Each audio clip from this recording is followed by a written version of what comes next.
Nous amorçons la toute dernière partie de cette émission qui reçoit aujourd'hui la députée sénégalaise Aïssata Tall Sall, celle-là même qui préside le mouvement Oser l'avenir. Madame Sall, merci d'être toujours en notre compagnie. Vous avez lancé le 20 mai 2017, plus précisément, vous avez lancé le mouvement Osons l'avenir. Quelle en est l'idéologie? Mais l'idéologie, c'est d'abord une idée de courage. Que le destin n'est pas quelque chose qui doit nous être imposé, d'abord à titre individuel.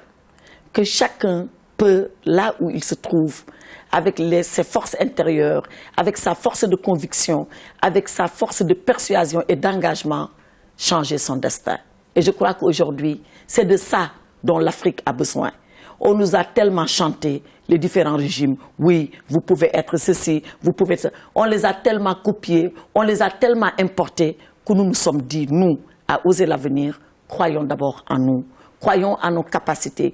Croyons en ce que l'Afrique se fera par elle-même et par ses enfants. Et à ce moment-là, levons-nous avec ce courage et cette force de persuasion et changeons notre destin. Voilà ce qui a présidé à la création de Oser l'avenir. Et voilà. Mais bien évidemment, il y a de la philosophie derrière tout ça. Entre ce que le marché capitaliste propose, ce que la social-démocratie propose, nous avons effectivement une juste voie. Et cette juste voie-là, nous l'expliquons dans notre programme, dans notre projet de société. Mais vous l'avez si bien dit, est-ce que ce n'est pas de la pure philosophie tout cela? Non. Vous savez, je fais la politique depuis longtemps. Et je comprends que dans la politique, il y a trois choses. La première et la plus fondamentale qu'on oublie, c'est d'abord l'utopie. Il faut que chacun dessine son modèle de société dans sa tête, en se disant, voilà comment je conçois la vie et voilà comment j'entends que cette conception se réalise. C'est l'utopie. À la base de toute politique, il y a l'utopie. Le jour où on l'a perdue, on n'a qu'à faire de la mécanique civile et arrêter de faire la politique. Donc ça, c'est important. La deuxième chose qui est importante en politique, une fois qu'on a rêvé de ce qu'on veut, c'est de tracer la voie pour aller à cela. Et ça, c'est le moyen, c'est le parti politique, c'est la mobilisation. Et la troisième chose, enfin, c'est de persuader tous les autres qui ne sont pas avec vous que cette utopie est possible d'être réalisée par les voies et les moyens que vous avez dégagés. Voilà les trois choses qui font la politique. D'ailleurs, vous vous souvenez de cet Américain d'origine japonaise qui avait dit « c'est la fin de l'histoire, les partis politiques sont morts, il n'y a plus d'idéologie, le mur de Berlin s'est écroulé ». Eh bien, on y est encore. Il a fini sa thèse que les utopies ne sont pas mortes. C'est ça la politique. Il faut toujours un rêve, mais un rêve qu'on doit concrétiser et qu'on doit réaliser. Madame Sall, ça fait 1 an que Oser l'avenir existe. Quel bilan pouvez-vous dresser aujourd'hui de la manière dont les Sénégalais l'ont accueilli?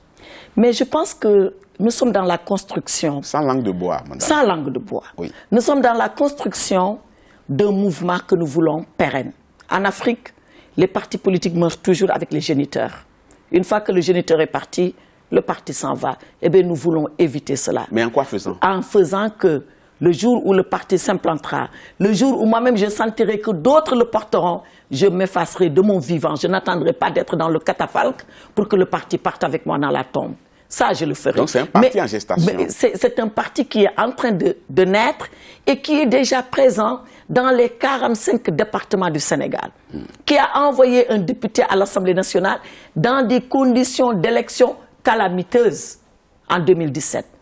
Et aujourd'hui, qui a un maire, que je suis encore, et qui essaye d'occuper l'espace public et l'espace politique sénégalais en diffusant ses idées, en se battant et en occupant des positions stratégiques. Mais nous avons un indicateur quand même tangible, c'est le parrainage. Où est-ce que vous en êtes dans la collecte des signatures?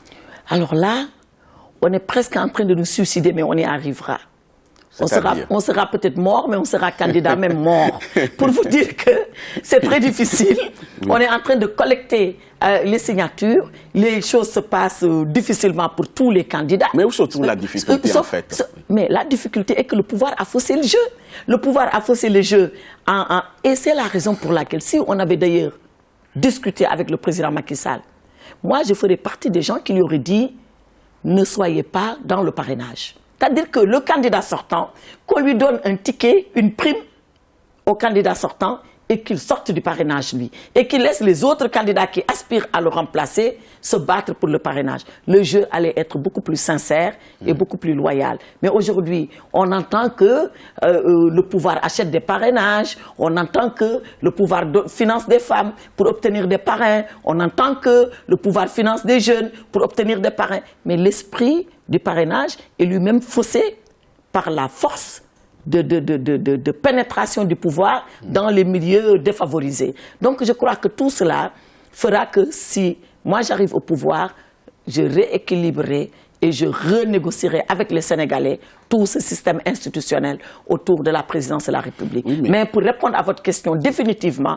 c'est difficile, nous y sommes et je crois que nous y arriverons. Oui, mais avec tout ce que vous avez dit de oser l'avenir, vous n'allez quand même pas me dire que vous avez des difficultés encore à recueillir les parrainages. Ça devrait couler de source, si tant est que ce mouvement est né presque avec des dents. Hein. Vous n'allez pas me dire que vous avez autant de difficultés.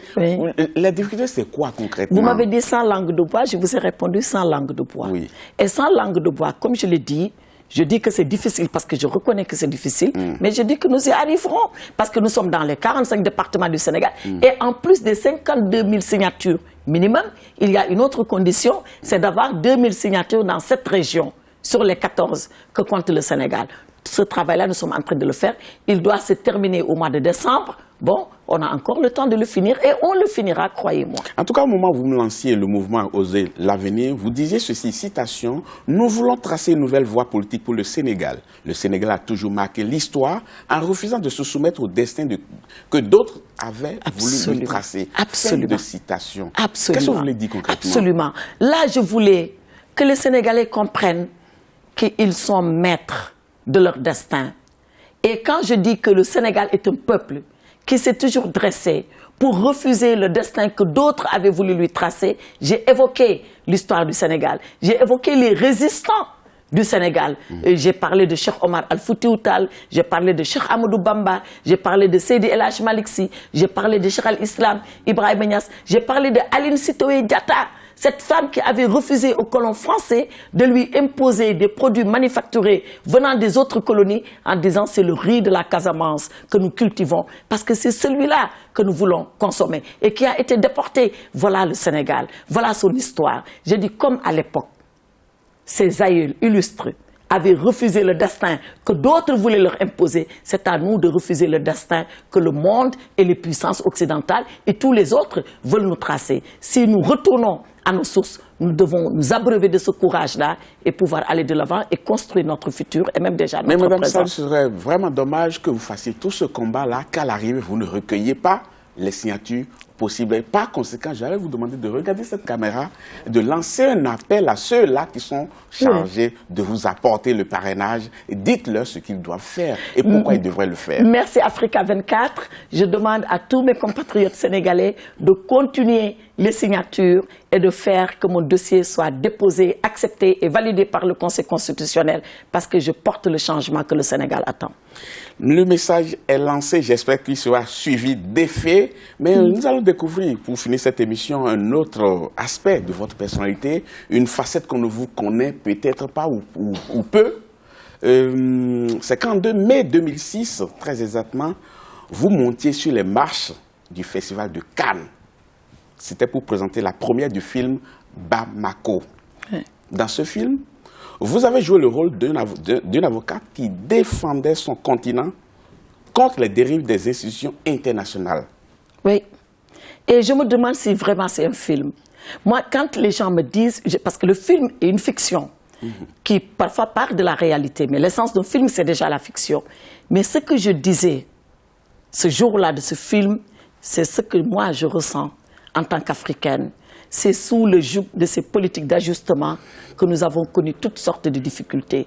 Des entreprises en faillite, des pères de famille licenciés, leur dignité atteinte. Ça a permis d'ailleurs parfois à la femme africaine de reconstituer une économie solidaire pour suppléer à la carence du père de famille licencié. Donc ce film faisait appel à ce que j'avais de plus profond en moi-même, en termes de conviction, quand je vois comment nos pays sont sous-développés, alors qu'ils sont tellement riches dans leur sous-sol. Ils sont tellement riches par leurs enfants, par leur intelligence, par leur dévouement, par leur engagement, que je considère que l'Afrique ne mérite pas cela. Voilà ce que je disais et j'avais dit au réalisateur de ce film, Abderrahmane Sissoko, voilà ce qu'Abderrahmane tu as fait. Tu as réuni des ténors du barreau de Paris, du barreau de Dakar, du barreau de Bamako et de Burkina Faso pour faire un film.